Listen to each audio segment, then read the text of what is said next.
Bonjour à vous, il y a un message à faire passer. Et là, on m'a clairement montré l'oracle du cri des âmes comme première carte. Donc c'est ce que je vais aller faire. Avant toute chose, rappelez-vous que je ne détiens aucune vérité, d'accord ? Ça peut ne pas vous parler, c'est tout à fait ok, c'est tout à fait normal, on est sur quelque chose de général. Donc faites preuve de discernement et prenez uniquement si ça résonne en vous, c'est-à-dire si ça fait écho à ce qui se passe en vous, mais aussi autour de vous. Une chose également, j'utilise les cartes de façon intuitive.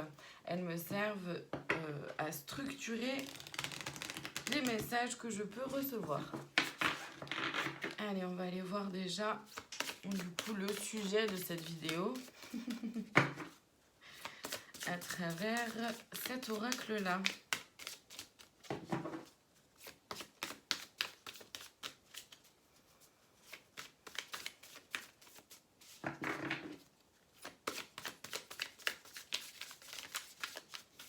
Bah, les gars,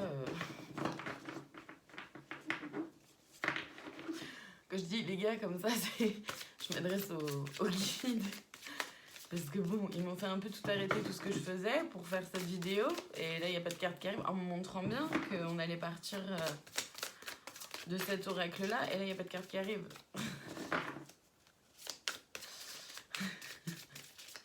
Je suis un tout petit peu... comment dire ? Merci. Qu'est-ce qu'on a ? Le manque d'amour de soi. Ok. C'est intéressant, ça. Ça va être très intéressant. Le manque d'amour de soi. Donc ça va concerner celles et ceux qui manquent d'amour envers vous, envers eux-mêmes, envers soi-même. D'accord, c'est quelque chose qui est quand même très présent pour bon nombre d'entre nous. Et il s'agit de vraiment distinguer le côté égocentrique, égoïsme, etc. et le côté je prends soin de moi, je prends soin de mes besoins et je me connais. Parce que je me connais, je sais ce dont j'ai besoin. C'est pour mon plus haut bien et pour le plus haut bien de tous. Et distinguer vraiment la différence entre les deux. Entre le côté un peu égoïste du non, mais c'est moi, je. Et les autres n'ont qu'à se débrouiller avec mon moi, je. Là, on est sur quelque chose d'égoïste, d'égocentrique et d'égotique. Là, on n'est pas du tout en train de parler de ça. D'accord ? Pour l'amour de soi, c'est apprendre à se connaître dans nos défauts, dans nos qualités, parce qu'on en a toutes et tous, nous sommes des êtres humains, donc c'est normal. Et c'est apprendre à s'aimer, à aimer ses défauts, à aimer ses qualités. Ça veut pas dire que mes défauts, j'ai décidé de les aimer, donc tu fais avec et puis c'est tout. Non. C'est-à-dire que mes défauts, j'apprends à les aimer, j'apprends aussi à savoir quand ça peut me mettre à mal, quand ça me dessert. Ça me permet de pouvoir aussi s'excuser, ça permet de pouvoir s'excuser quand on va un peu trop loin, quand on se laisse envahir par quelque chose. Ça permet aussi de prendre conscience de l'impact aussi que nos paroles, nos gestes, nos mots peuvent avoir sur les personnes qui nous entourent aussi. Là, le manque d'amour de soi, et c'est vraiment en lien avec cette idée-là, de garder en tête qu'on n'est pas parfait et parfaite. Encore une fois, c'est normal. Nous sommes des êtres humains, la perfection, c'est juste une idée, une idéalisation, une illusion. Parce qu'en plus, toutes et tous, on en aura une définition différente, d'accord, très subjective. C'est se rappeler...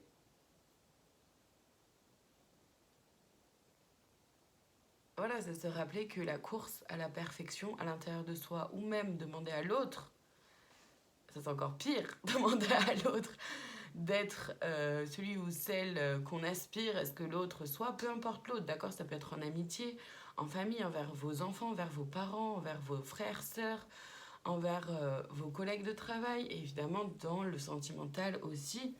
Et ça c'est complètement...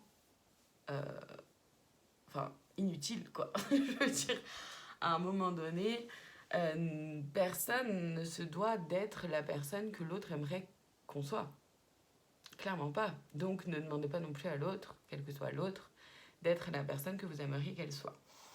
C'est apprendre, c'est vraiment apprendre à connaître ses besoins, à communiquer aussi, à pouvoir oser dire là j'ai besoin de repos, là j'ai besoin d'être écoutée. J'ai pas besoin qu'on me trouve des solutions, j'ai juste besoin d'être écoutée. Ça peut être ça aussi, d'accord? Mais voilà, c'est important pour pouvoir s'aimer, de pouvoir se connaître et de pouvoir exprimer aussi ses besoins. Le manque d'amour de soi, ouais, merci. C'est aussi beaucoup lié à l'image, au physique, à l'image qu'on renvoie, l'image que la société nous renvoie de nous-mêmes aussi, les normes sociétales, d'accord? Bon, ça, on en prend de plus en plus conscience et il y a de plus en plus quand même de comment dire, de prise de recul aussi avec ça, donc tant mieux. Mais il y en a quand même pour certaines personnes pour qui c'est encore bien présent. Je vais aller voir. Donc c'est se rappeler, pareil, c'est se rappeler que même dans l'aspect physique, on ne peut pas coller aux attentes de qui que ce soit. On peut juste apprendre à être bien avec soi. Et si on a des transformations à faire,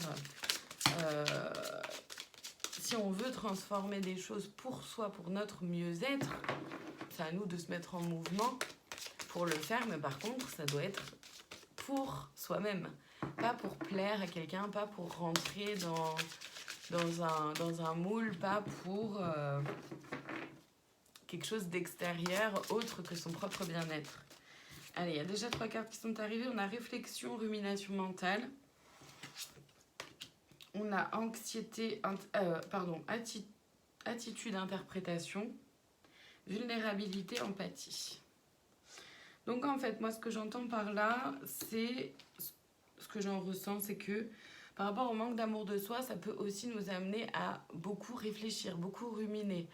Ah oui, non mais si l'autre a réagi de telle façon, c'est peut-être parce que moi je suis pas assez comme ci, trop comme ça, ou comment je pourrais devenir. Bon, déjà, baser, la première chose de toute façon qui est là, c'est vraiment de baser de soi à soi, c'est de revenir à soi.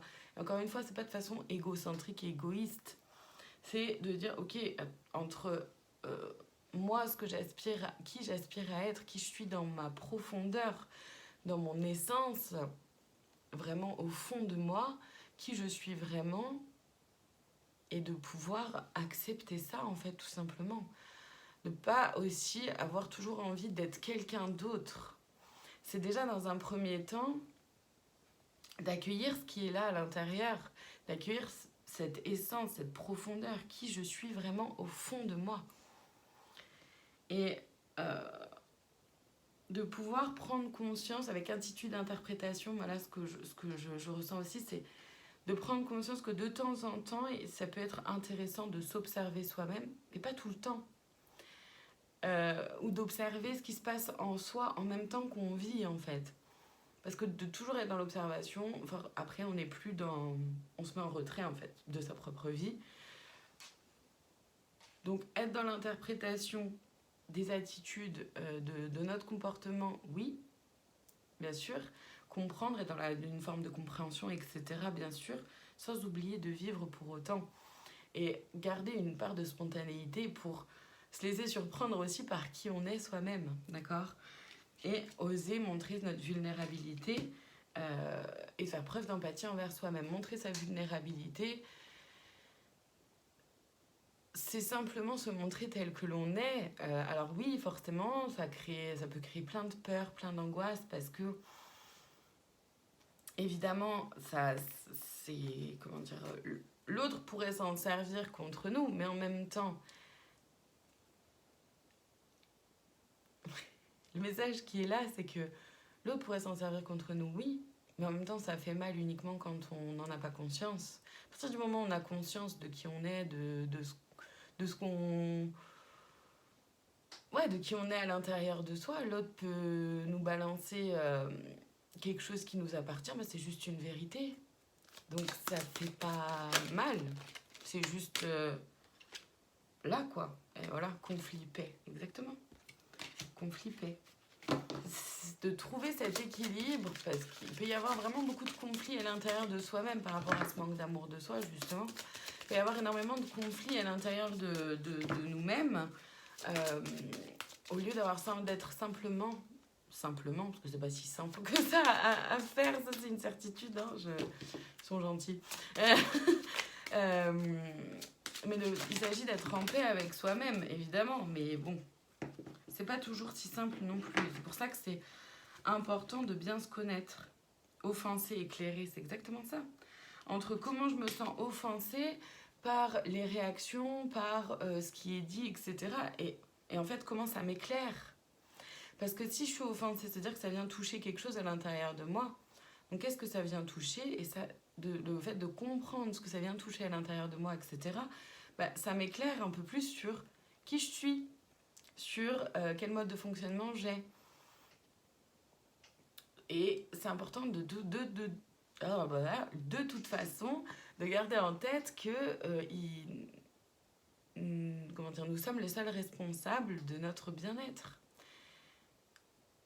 Qui j'ai envie d'être pour moi aussi. C'est important de se poser la question.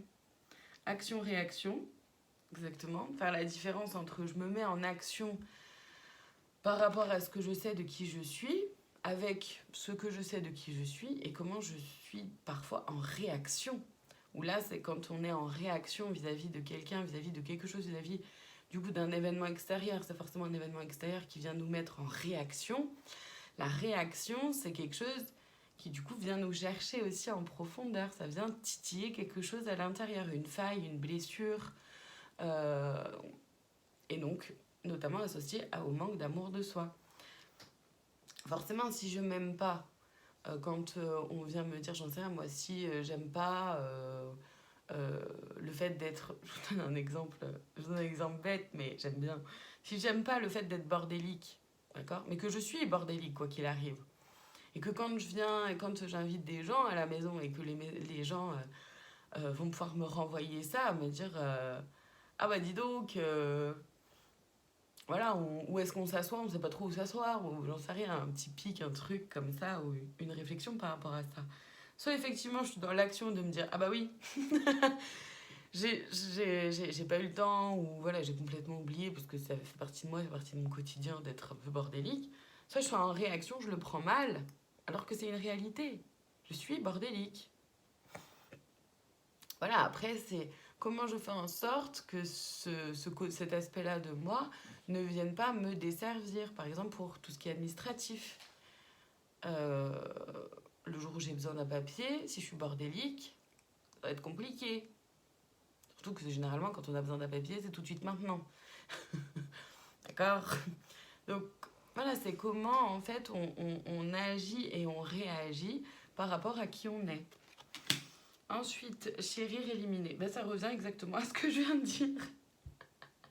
Ça revient exactement à ce que je viens de dire. C'est-à-dire que bah, je m'aime quoi qu'il arrive. D'accord? L'amour de soi. Et en même temps, bah, j'élimine tout ce qui, certains côtés de moi, pourraient me desservir. Comment j'en fais quelque chose qui vient pas trop m'handicaper ou m'impacter négativement. Ce que je vais faire du coup, juste, je vais aller lire dans le livret là, la carte en lien avec le manque d'amour de soi. Alors les textes dans celui-là sont un peu longs, mais ça m'appelle comme ça maintenant. Alors pourquoi maintenant? J'en sais rien. Donc, il y a plusieurs paragraphes, d'accord? Le premier, c'est l'apprentissage. Qu'est-ce que j'ai à apprendre de ça? Le deuxième, c'est le bénéfice secondaire. Qu'est-ce que ça m'apporte finalement comme confort? Le troisième, c'est l'alerte. Et le quatrième, j'avance à mon rythme. Donc, comment je peux faire pour améliorer ça? Et on termine avec un mantra. Alors, je vous la lis, du coup, c'est sur plusieurs pages.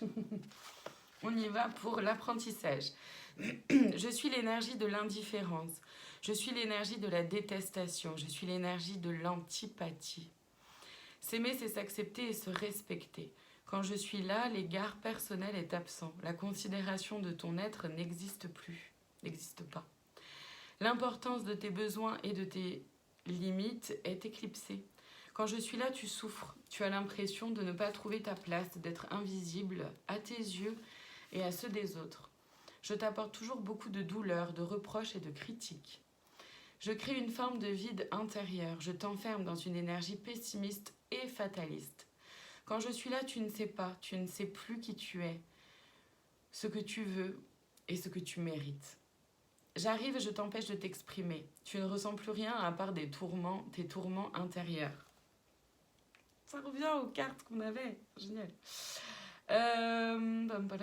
Pardon. Ne sous-estime pas ce que tu éprouves en ma présence. Je sais que mon énergie est brutale, j'en ai conscience. Je suis tel un courant d'air glacé qui te fige et qui te transforme en stalactite. Une seule chose peut encore bouger, tes larmes qui coulent lentement sur chacune de tes joues. Quand je suis là, il n'y a plus d'espoir, plus de partage, plus d'envie. Je blesse, et je ne fais pas que ça. Je meurtris tes énergies et parfois même ton âme. Le bénéfice secondaire, du coup, lié au manque d'amour de soi. Je te blesse et pourtant je te rassure. Par moments, ma présence à tes côtés t'apporte des effets positifs. Quand tu ne t'aimes pas, tu t'effaces. Tu fermes les yeux et tu disparais. Ton avancée disparaît avec toi. Tu n'as plus à te questionner, à choisir, à expérimenter, à échouer, à recommencer, à avancer. Il ne se passe rien quand je suis là. Et par moments, tu n'as pas les ressources pour mettre un pas devant l'autre. Ma présence t'aide à rester dans ta zone de confort. Tu peux aussi te plaindre de ma présence. Cela peut motiver les personnes auprès de toi à t'apporter beaucoup d'amour, de douceur et de bienveillance. Elles peuvent alors tout faire pour que tu puisses te sentir mieux. Ça attire leur attention. Et cela peut t'apporter une forme de bien-être. Je peux aussi te servir d'excuse. Quand tu as dépassé les limites des autres ou quand tu ne peux pas te remettre en question, tu peux dire que c'est de ma faute. Tu n'arrives pas à respecter tes besoins, donc tu ne peux pas le faire pour les autres. Cela t'aide à fuir ta responsabilité dans tes actions et dans tes choix. Je t'efface. Quand tu as peur de te voir ou d'être vu, je suis salutaire. Ça, c'est les bénéfices secondaires au manque d'amour de soi. Qu'est-ce que ça m'apporte finalement de ne pas m'aimer? Qui fait que du coup, j'ai pas envie d'avancer là-dessus. D'accord? L'alerte. L'amour de soi, c'est comme le bonheur. Ce n'est pas linéaire ni permanent. Absolument pas. Tu n'as pas un bouton en toi, amour de soi, sur lequel tu appuies le matin pour respecter parfaitement ton identité et tes valeurs. C'est complètement illusoire et idéaliste de croire ça. L'amour de soi est lié à l'acceptation. S'accepter, c'est intégrer qui tu es aujourd'hui. Pas qui tu as été, pas qui tu voudrais être, mais qui tu es dans l'instant présent.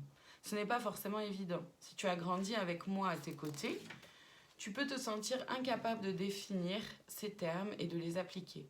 L'amour de soi ne dépend pas non plus des autres. Tu vas être la personne disponible pour eux et tu vas assouvir leurs moindres désirs sans poser une seule limite, mais je serai toujours là. Prends conscience de la relation que tu as construite avec moi pour que nous puissions établir de nouvelles bases. Et sache qu'au cours de ton existence, nous allons nous côtoyer, soit rarement, soit régulièrement, soit très souvent. M'accepter, c'est le premier pas pour affaiblir ma force et ma puissance, et le premier pour t'aimer. C'est beau, hein? Ensuite, j'avance à mon rythme. Donc, comment faire? Là, elle nous donne, et Isabelle Serre nous donne des petits coups de pouce, un peu d'aide, on va dire. Pour créer une nouvelle relation avec moi, tu as besoin de t'accepter. Je n'ai pas de recette magique à te proposer. Et non, je suis l'énergie du néant. Pour t'accepter, observe-toi. Ne sois pas ton propre juge. Juste regarde. Le soir, repense à ta journée, repense à tes actions, à tes réactions, à tes pensées. C'est toutes les cartes qu'on a eues, c'est génial. Écris-les. Ensuite, demande-toi si elles étaient liées à tes désirs profonds ou non. Si ce n'est pas le cas, demande-toi pourquoi. Réfléchis ensuite aux actions, aux changements que tu peux mettre en place pour créer une vraie cohérence entre ton monde intérieur et extérieur. L'acceptation de ton corps physique est aussi importante pour t'aimer. Aime-le, sois à l'écoute de ses besoins. Considère d'une nouvelle façon tes complexes et tes défauts. Aucun corps n'est parfait. Tous les corps sont magnifiques. Demande l'aide d'une personne expérimentée qui va t'aider à te regarder avec douceur et bienveillance. Ne cherche pas la pierre de l'amour. Cela ne fonctionnera pas. Engage-toi à entreprendre le chemin vers toi-même. Ce temps que tu te consacres est le début de l'amour de soi. Tu fais de toi ta priorité, tu te donnes de l'importance, tu t'illumines. Ce ne sont pas les autres qui te donnent ta lumière, c'est toi qui la projettes de ton être vers l'extérieur. Aie conscience de cette pensée. Et le mantra, donc c'est quelque chose qu'on peut se répéter un peu tous les jours ou quand on en ressent le besoin. Je m'aime pour qui je suis aujourd'hui. Et c'est vrai que je trouve ça très intéressant ce qu'elle dit par rapport au fait de simplement prendre conscience de qui on est aujourd'hui.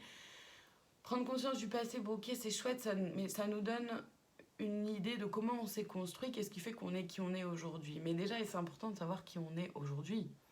Parce qu'aller tourner vers le passé, du coup, on pourrait tomber dans le piège du manque de responsabilité. Oui, mais c'est la faute de maman, et c'est la faute de papa, et c'est la faute de l'école, et c'est la faute du copain, et c'est la faute de ci, de mi, de trucs. On pourrait remettre la faute sur l'extérieur. Bien sûr que tout ça a contribué au fait qu'il y a un manque d'amour à l'intérieur de soi, mais toujours est-il que c'est notre responsabilité. Comment est-ce que l'autre m'impacte ou pas? Quelle importance je donne au regard de l'autre ou pas? Allez, je vais aller voir du coup les conseils. C'est celui-là qui m'appelle. C'est l'oracle esprit animal qui m'appelle.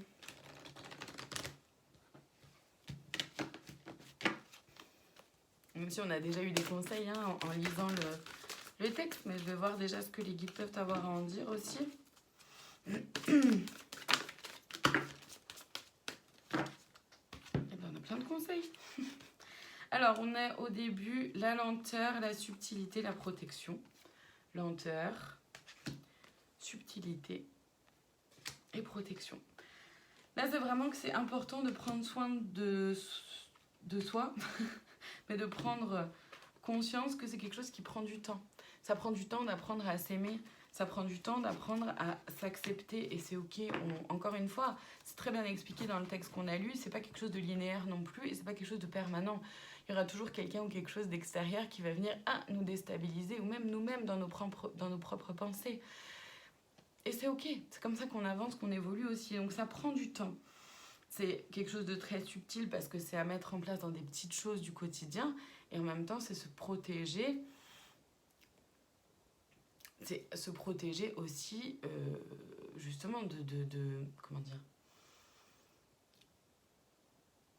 des autres, mais aussi de l'extérieur et aussi de soi. Quand on se connaît, qu'on prend conscience de qui on est, comment on fonctionne, etc., qu'on s'accepte tel que l'on est, ça a moins d'impact aussi sur nous-mêmes. On a le pardon et le rêve, oui. Parce que c'est important de pouvoir pardonner, se pardonner soi, pardonner le passé, pardonner peut-être les autres et de pouvoir être, le conseil par rapport au rêve, c'est vraiment de pouvoir être aligné avec ses aspirations aussi. Donc ça demande du travail, ça demande effectivement de se connecter à notre cœur, à ce qui se vit là à l'intérieur de nous-mêmes. La spiritualité peut donner des astuces, des conseils. Alors, c'est comme pour tout.